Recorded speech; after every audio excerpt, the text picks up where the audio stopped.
क्या मुझे home rule league में शामिल होना चाहिए? क्या क्या ये सही फैसला होगा? आखिर कौन दिखा सकता है मुझे सही रास्ता? कौन? सही रास्ता होम रूल तहरीक ही है। कौन? कौन हो तुम? मैं तुम्हारा ही हमजाद हूँ। किस लिए आए हो? मैं तुम्हें जगाने के लिए आया हूँ। जगाने के लिए? लेकिन मैं तो जागा हुआ हूँ। मैं तुम्हें उस नींद से जगाने आया हूँ जिसमें तुम कई सालों से सोए हुए हो। क्या कह रहे हो तुम? मुझे कुछ समझ नहीं आ रहा। समझ नहीं आ रहा या तुम समझना ही नहीं चाहते? तो तुम्हें लगता है मुझे होम रूल लीग में शामिल होना चाहिए, हैं? हाँ, यही सही रास्ता है। पहले भी तुम अपने मफाद के लिए भारत सेवक समिति को चुनने में नाकाम रहे हो, लेकिन अब नहीं। उस वक्त दौलत कमाना और पिताजी की ख्वाहिशात मेरे लिए सबसे अहम थी। तो क्या दौलत की अहमियत तुम्हारे लिए मुल्क से ज्यादा है? मैंने ऐसा तो नहीं कहा। कहा नहीं, मगर किया तो वही। तुमने हमेशा अपने मफाद को तरजीह दी है दयानाथ, अपने मफाद को ही तरजीह दी है तुमने। तो क्या कुनबे के फायदे के लिए मफाद को चुनना गलत है? लेकिन खिदमत मुल्क से इनकार भी तो गलत है। तो क्या मुल्क की खिदमत के लिए घर और कुनबे को पसपुष्ट डालना सही है? लेकिन सिर्फ अपना ही अपना सोचना भी तो गलत है। आज मुल्क के जो हालात हैं उनसे निपटने के लिए हर एक हिंदुस्तानी को आगे आना होगा। मुल्क के प्रति तुम्हारे कुछ फराइज हैं जिन्हें तुम्हें पूरा करना होगा। शायद तुम ठीक कहते हो। अब वक्त आ गया है जब मुझे कमज़ोरों की खिदमत करनी होगी और मुल्क को गुलामी से आज़ाद कराने में अपना ताउन करूं। लेकिन का वक्त नहीं है दयानाथ, अब फैसले का वक्त है। हाँ, तो ठीक है, मैंने फैसला कर लिया है। मैं कल ही होम रूल लीग में शामिल होने जाऊंगा। हाँ, कल ही।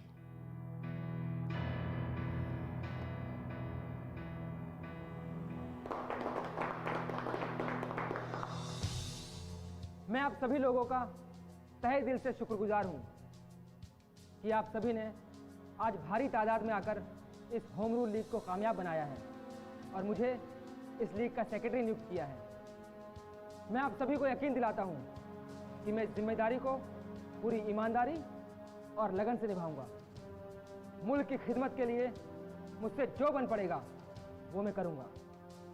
देश की आज़ादी के लिए अगर मुझे अपनी जान भी कुर्बान करनी पड़े तो मैं पीछे नहीं हटूंगा। एक बार फिर से मैं आप सभी लोगों का शुक्रिया अदा करना चाहता हूं।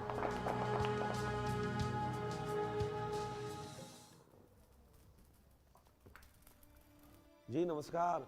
नमस्कार। क्या मैं तशरीफ रख सकता हूँ? बैठिए। कैसे आना हुआ? जी कुछ जरूरी काम था। सरकार साहब, आपके मिजाज तो अच्छे हैं। जी। अरे भगेलू, सरकार साहब आए हैं, जरा उनके लिए पान तो लेकर आओ। जानकीनाथ बाबू, इस वक्त आप मुझे माफ कीजिए, मैं एक सरकारी काम से आया हूँ। लेकिन सरकार साहब। जानकी बाबू, आपसे मेरी पुरानी मुलाकात है, लेकिन मैं एक सरकारी मुलाजिम भी हूँ, उसे भी तो मुझे बाखूबी निभाना है। जी बिल्कुल, सरकारी काम तो पहले जरूरी है। वैसे किस सरकारी काम से आए थे? जी दयानाथ बाबू से मिलना था। दयानाथ से? जी, क्या वो घर में है? हाँ, अभी अभी वो कचहरी से आए हैं। परमात्मा ने चाहा तो वो बहुत जल्दी सरकारी वकील बन जाएंगे। जज साहब ने मुझसे वादा किया है। जरा आप उन्हें बुलवा दीजिए, मुझे कुछ उनका बयान लेना था। कोई खास वजह? आज कुछ लोगों ने होम रूल का जलसा जोर शोर से किया है। इस जलसे में सरकार के खिलाफ कई गलत बातें भी की गई हैं और दयानाथ बाबू इस जलसे के सेक्रेटरी मुकर्रर किए गए हैं। मुझे इस जलसे के संबंध में उनसे कुछ पूछताछ करनी है और साथ ही मुझे उन्हें एक दोस्ताना सलाह भी देनी है। ये तुमने क्या आग लगा रखी है? कोतवाल घर तक पहुंच गए हैं। आज तक हमारे घर में कभी ऐसा नहीं हुआ, वो आज तुम्हारी वजह से हो रहा है। दयानाथ बाबू, क्या आज आप होम रूल जलसे में थे? जी हाँ, था। क्या आप उसके सेक्रेटरी मुकर्रर हुए? जी हाँ। क्या मैं आपसे पूछ सकता हूँ कि जलसे में कौन कौन लोग मौजूद थे? जी वो तो मुझे याद नहीं। खास खास लोगों के नाम तो आप बता ही सकते हैं। देखिए, होम रूल के दफ्तर के मेंबरों की फहरिस्त आपको कल तक मिल सकती है, वो मैं आपको दे दूंगा। जी हुजूर, मैं चलता हूँ। बेवकूफ, जाहिल, गंवार, दूर हो जा मेरी नजरों से।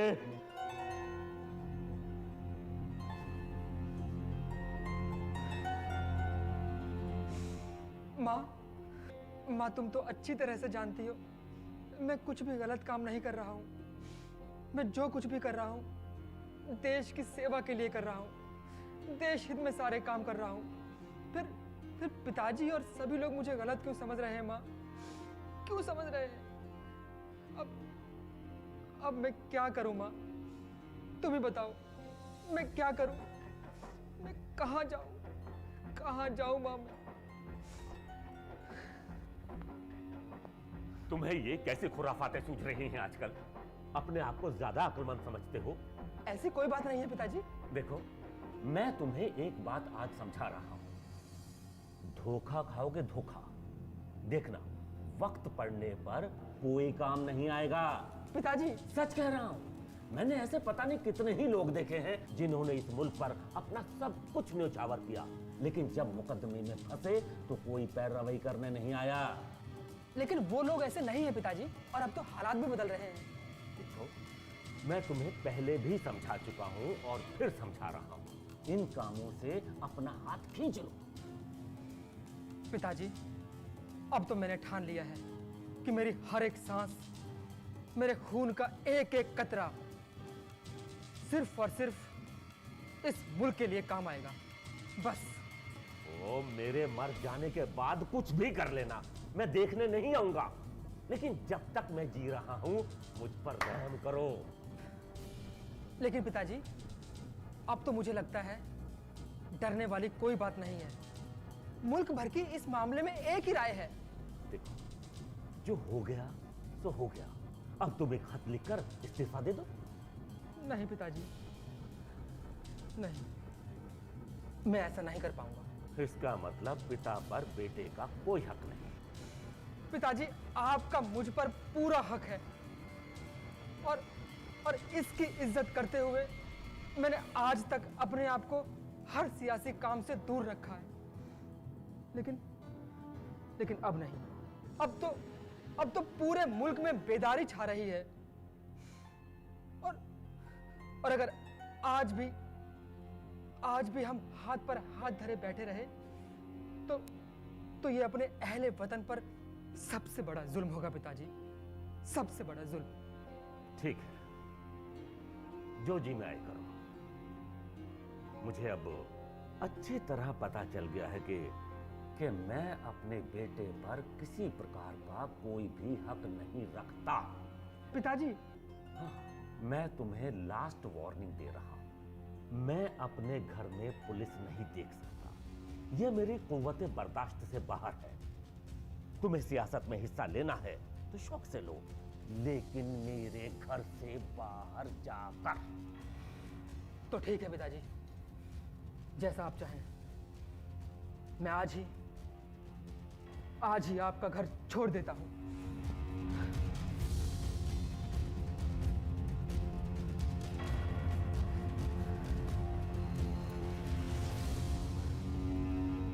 श्यामा, अपना सामान बांध लो। अब हम यहाँ नहीं रहेंगे।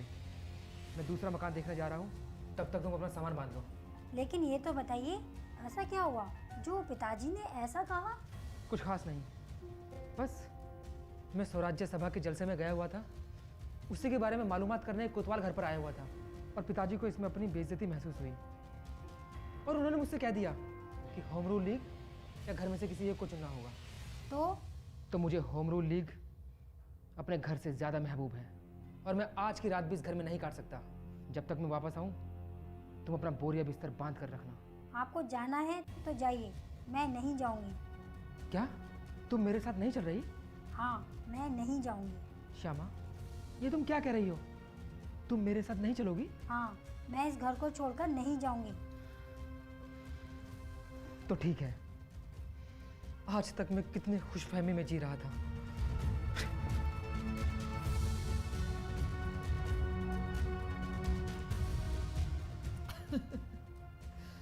मैंने श्यामा पर कितना भरोसा किया था। पहले पिताजी और अब श्यामा, सबके असली चेहरे मेरे सामने आ गए हैं आज। सबके चेहरे से नकाब उठ गया है आज। मेरे अपनों ने ही आज मेरे एतमाद को ठेस पहुंचाई है। पिताजी कह रहे थे कि मुझे धोखा मिलेगा, और उनकी बात सच भी तो हो गई।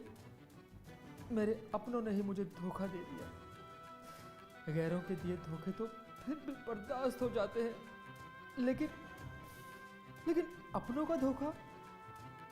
लेकिन हाँ, आज पहली ही आजमाइश ने मेरी सारी खुशफहमी को दूर कर दिया।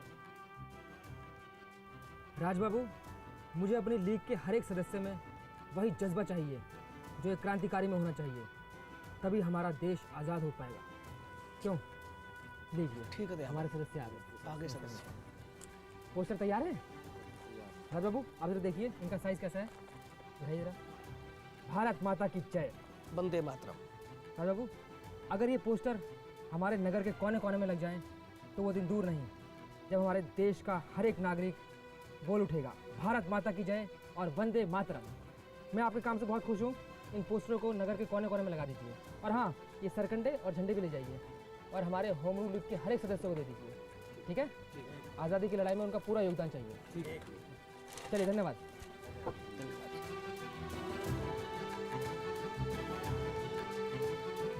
दया बाबू, अब तो आप अकेले रह रहे हैं, फिर कैसे संभाल रहे हैं सब कुछ? देखो राजबाबू, जब मन में जज्बा और जोश हो तो सब कुछ हो जाता है। और वैसे भी अब मैं अपना सारा ध्यान सिर्फ और सिर्फ होम रूल लीग पर ही देना चाहता हूँ। दया बाबू, जिस उमंग के साथ आप होम रूल लीग का काम कर रहे हैं वह काबिले तारीफ है। नगर भर में स्वराज की चर्चा होने लगी है और पूरे नगर की कायापलट हो गई है। अरे, अगर आप लोगों का साथ नहीं होता तो ये कभी मुमकिन नहीं होता। नहीं दया बाबू, कुछ तो बात है आप में। जहाँ देखो वहीं आपके चर्चे हैं, और हो भी क्यों ना, आपने काम ही ऐसे किए हैं। और हर किसी के बस की बात नहीं होती अपने पिता, कुनबे, सबको छोड़कर वतन के लिए वक्फ हो जाना। नहीं राजबाबू, मैंने ऐसा कुछ भी अजीम कारनामा अंजाम नहीं दिया है। आज मुल्क के जो हालात हैं वो आप खुद ही देख रहे हैं। आज़ादी की इस जंग में छोटे से छोटा बच्चा भी शामिल है। मैंने तो फिर भी आने में देर कर दी।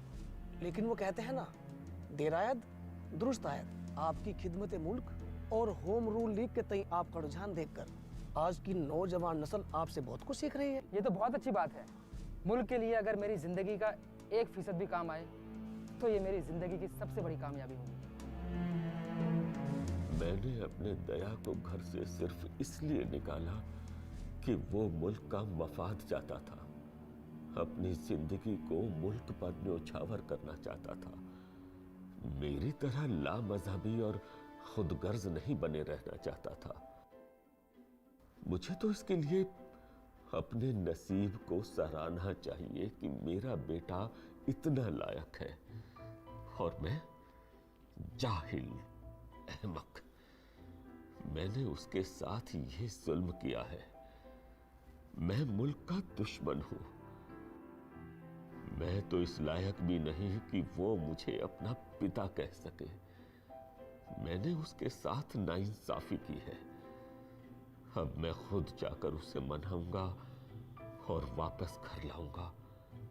जाकर उसकी कदमबोसी करूंगा और अपनी भूल के लिए माफी मांगूंगा।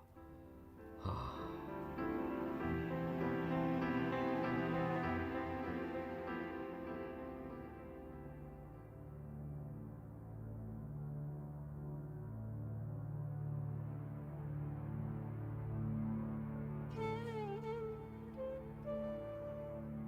आज मैं नाकाम हो गया। हमारा बेटा हमसे बहुत दूर हो गया है। मुझे तो लगता था कि वो हमेशा मेरी बात मानेगा, लेकिन मैं गलत था। हाँ, मैं जानता हूं कि मैंने ही उसे घर से चले जाने को कहा था। उस वक्त मैं नाराज था, और आखिर मैं उसका पिता हूं। यह हक है मेरा। क्या उसे आकर मुझसे माफी नहीं मांगनी चाहिए?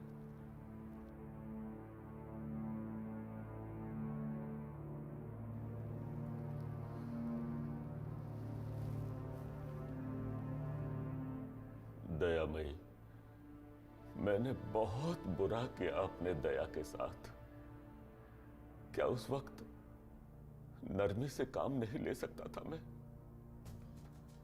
जिस बेटे के लिए मैं सब कुछ कुर्बान करने के लिए तैयार रहता था, आज मैंने खुद ही उसे घर से निकाल दिया। मुझे अपनी जबान पर काबू रखना चाहिए था। क्या सचमुच मैं पिता हूं? दयामयी, ये मेरा घर है। अगर है भी तो कितने दिनों के लिए? ये दौलत, ये शोहरत, ये इज्जत मेरे किस काम की, अगर ये मेरे अपने बेटे के काम ना आ सकी? आज मेरे ही कारण दया और श्यामा जुदाई बर्दाश्त कर रहे हैं। लानत है मुझ पर दयामयी, लानत है मुझ पर।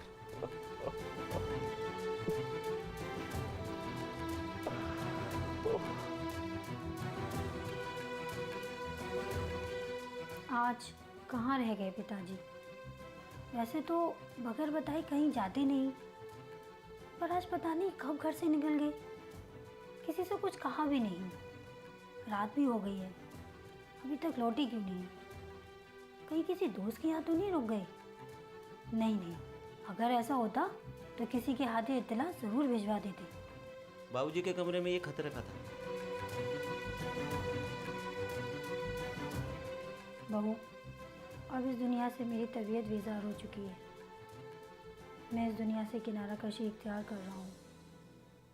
ये इत्तला दयानाथ को दे देना, और अगर फिर भी वो घर वापस ना आए तो उसी के साथ जाकर रहना। मैं अब कभी घर ना लौटूंगा। कौन जाने ये मेरी आखिरी मुलाकात हो। दयानाथ से कह देना मेरा जुर्म माफ़ करे पिताजी। पिछले कुछ दिनों से स्वराज सभा का काम और भी अच्छा चल रहा है। बिल्कुल सही कहा आपने दया बाबू, और ये सब मुमकिन हो पाया भारतदास जी की वजह से। कोई नहीं जानता उनके बारे में, लेकिन मुल्क के लिए वो जो कर रहे हैं वो बहुत ही काबिल तारीफ कदम है। ठीक कह रहे हैं दया बाबू। इस नगर के नामी गिरामी और मालदार लोग भी स्वराज सभा में जरा भी दिलचस्पी नहीं लेते। मदद करना तो दूर की बात है। और एक हमारे भारतदास बाबू हैं जो बगैर किसी नाम नमूद के हमारी और इस लीग की मदद कर रहे हैं। और इतना ही नहीं, वो हर महीने सेक्रेटरी साहब के नाम रुपए भेजते हैं, और उसमें उनको खर्च करने का तरीका भी लिखा होता है। उनकी यही बात तो मुझे सबसे ज़्यादा पसंद है। वो जो रकम हमें भेजते हैं उसके इस्तेमाल का बेहतर तरीका भी बताते हैं। क्यों शेखर बाबू, हमने तो खूब कोशिश की कि भारतदास जी का कहीं कुछ पता ठिकाना लगाया जा सके, पर हमारे हाथ नाकाम ही आई। सिर्फ इतना ही नहीं है राज, वो लिखते भी बेहद उम्दा हैं। कलकत्ता के एक रोजाना अखबार में मैंने गरीब मुल्की बासिंदों की हालात और उनकी तरक्की के लिए एक बहुत ही कारामद मजमून पढ़ा था, जिसके कलमकार भी भारतदास जी ही थे। उनकी जुबान इतनी आसान और दिलपजीर है कि पढ़ने वाला खुद को उस माहौल का हिस्सा मानने लगता है। मुझे भी वो मजबूत दिखाना शेखर। दया बाबू, जब मैंने एक अखबार में उनके नाम एक गुजारिश भेजी, भारतदास साहब बराए मेहरबानी अपना पता और ठिकाना जाहिर करें, तो जानते हैं क्या जवाब आया? क्या? उन्होंने 500 रुपये भेजे और उसके साथ साथ एक खत जिसमें लिखा था कि मेरा ठिकाना बहुत बड़ा है, मुल्क के झोपड़े झोपड़े में मेरी रूह कयाम करती है। इस रकम से मुल्क के झोपड़ों में जाकर स्वराज का पैगाम पहुंचा, तो समझ लेना आप मुझसे मिल रहे हैं। क्या खूब बात कही उन्होंने। अब तो उनसे मिलने और उनके बारे में जानने की मेरी तलब और भी बढ़ गई है। क्यों शेखर? जी दया बाबू। चलो हम लोग आगे की कार्रवाई शुरू करते हैं। राज, मैंने तुमको उस मीटिंग में भेजा था, वहाँ से ये पत्र लेकर हमारे लीग के सही मेंबरों में दे देना, ठीक है?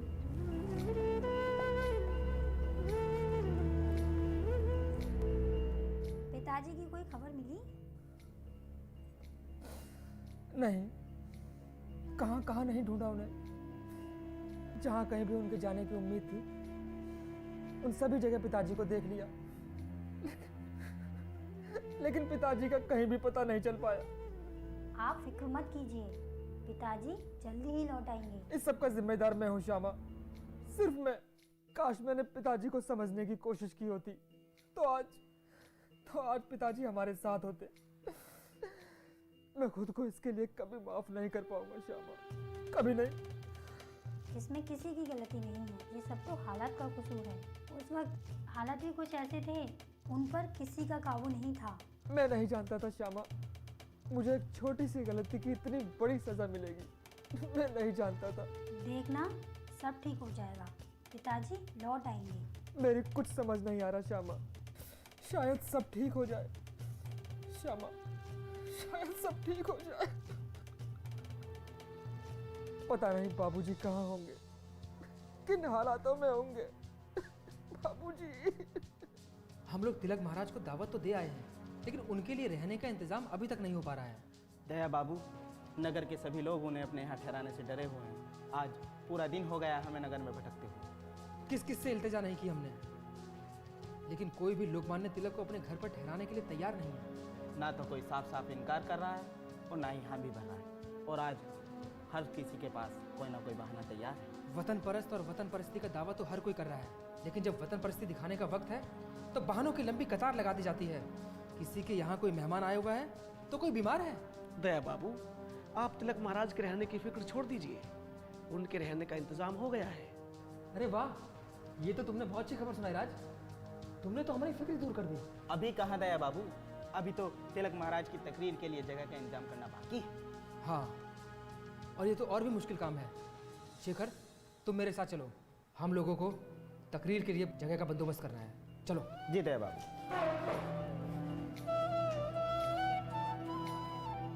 दया बाबू, सुबह से शाम हो गई, मंदिर मस्जिद ऐसी कोई जगह नहीं छोड़ी हमने, लेकिन अभी तक कोई जगह नहीं मिली तकरीर के लिए। सही कह रहे हो तुम, लेकिन तुम फिक्र मत करो शेखर, अब हम लोग यहाँ आए हैं ना, देखना यहाँ हमारा काम जरूर बन जाएगा। वनमाली बाबू का ये अहाता कितना बड़ा है, देख रहे हो ना तुम। नगर के कई बड़े जलसे इसी अहाते में हुए हैं, और मैंने तो सुना है वनमाली बाबू बहुत शरीफ आदमी हैं। देखना, वो हमें अहाते के लिए कभी मना नहीं करेंगे। खैर मना तो नहीं करेंगे, लेकिन वनमाली बाबू है कहाँ, अभी तक आए क्यों नहीं? सही कह रहे हो तुम, मैं भी यही सोच रहा हूँ, वनमाली बाबू कहाँ हैं। नमस्कार दया बाबू, क्या बात है, बड़े दिनों बाद इधर का रुख किया? बस ऐसे ही, वनमाली बाबू से कुछ काम था। लेकिन वनमाली बाबू तो शहर से बाहर गए हैं, करीब 10 दिन बाद लौटेंगे। 10 दिन बाद? तो क्या हुआ, हमारे लिए जैसे वनमाली बाबू वैसे ही आप हैं। आप ही हमें अहाते में एक जलसा करने की इजाज़त दे दीजिए। लेकिन साहब, वनमाली बाबू होते भी तो क्या कर लेते?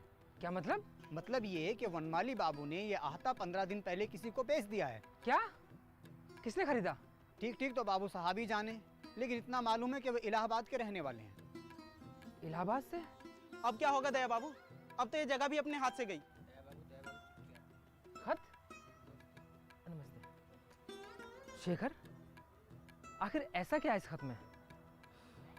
अरे शेखर, ये तो भारतदास जी का खत है, और वो भी इलाहाबाद से। मैं इसी नगर में हूँ। मुझे मालूम हुआ है कि आपको इस वक्त तकरीर के लिए जगह नहीं मिल रही, लेकिन अब आप जगह की फिक्र न करें। आप वनमाली बाबू के अहाते में ही तकरीर का इंतजाम शुरू कर दीजिए। उस अहाते को मैंने 15,000 रुपये देकर नगर में एक बड़ा क्राफ्ट कॉलेज कायम करने के लिए खरीद लिया है, और आज शाम अहाते में मैं आप लोगों के दीदार भी करूंगा। आपका अपना भारतदास। देखा शेखर, अब हमारा काम जरूर हो जाएगा। भारतदास जी हमारी कितनी मदद कर रहे हैं। लेकिन शेखर, ये भारतदास जी हैं कौन? दया बाबू, ये भारतदास जी तो खुद भगवान बनकर हमारे सामने आ गए। स्वराज की जय हो, भारत माता की जय हो, स्वराज की जय हो, भारत माता की जय हो। देखिए दोस्तों, आज हम सबको अपने देश की एकता और अखंडता के लिए एकजुट होना होगा। हमारे देश के अनेक वीरों ने इस झंडे के नीचे अपने प्राणों की कुर्बानी दी है। हमको इन अंग्रेजों को अपने देश से दूर भगाना होगा। हमको जताना होगा कि हमारा मुल्क सिर्फ हमारा है, और इस झंडे के प्रति हमारा कुछ दायित्व बनता है। तो आओ दोस्तों, हम इस झंडे को नमन करें। लो, इस झंडे को लेके हम सब एक जुलूस में जाएंगे, ठीक है?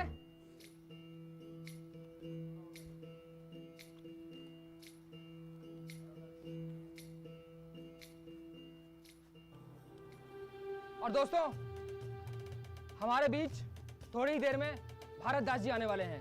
दोस्तों, हम सभी को भारत दास जी का अपने तहे दिल से शुक्रिया अदा करना चाहिए, जिन्होंने हमें मीटिंग के लिए आहता प्रदान किया है। अब थोड़ी ही देर में भारत दास जी हमारे सामने प्रस्तुत होंगे। हमारा कर्तव्य बनता है कि हम तहे दिल से उनका आदरपूर्वक सम्मान करें।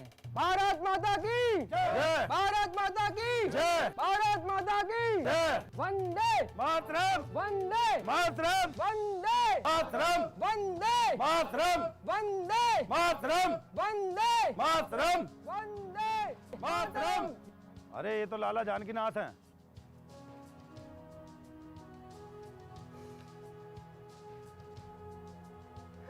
पिताजी,